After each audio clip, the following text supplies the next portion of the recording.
ଜାଣିଛୁ ଗୋଟେ କଥା, ସକାଳୁ ଉଠିଲେ ଯାହା କଥା ମନେ ପଡ଼େ ସିଏ ହେଉଛୁ ତୁ। ଯାହାକୁ ପାଖରେ ପାଇଲେ ସାରା ଦୁନିଆ ଭୁଲିଯାଏ ସିଏ ହେଉଛୁ ତୁ। ଆଉ ତତେ ଯିଏ ନିଜ ଜୀବନଠୁ ବି ଅଧିକ ଭଲ ପାଏ ସିଏ ହେଉଛି ମୁଁ। ଯାହାକୁ ତୁମେ ପ୍ରତିଦିନ ଆଖି ଖୋଲିବା ମାତ୍ରେ ତା କଥା ମନେ ପକାଅ ସେ ହେଉଛି ପ୍ରେମ।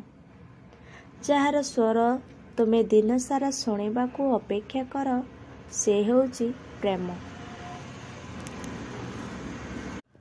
ଯାହା ସହିତ ଝଗଡ଼ା ପରେ ମଧ୍ୟ ତୁମେ ତାକୁ ମନାଇବା ପାଇଁ ଅପେକ୍ଷା କର ତା ହେଉଛି ପ୍ରେମ।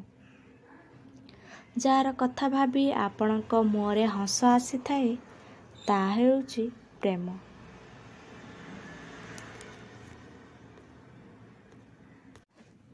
ସମଗ୍ର ଦୁନିଆର ସୁଖରେ ମଧ୍ୟ ଜଣେ ବ୍ୟକ୍ତିର ଅଭାବ ଆପଣଙ୍କୁ ଦୁଃଖ ଦିଏ ତାହା ହେଉଛି ପ୍ରେମ।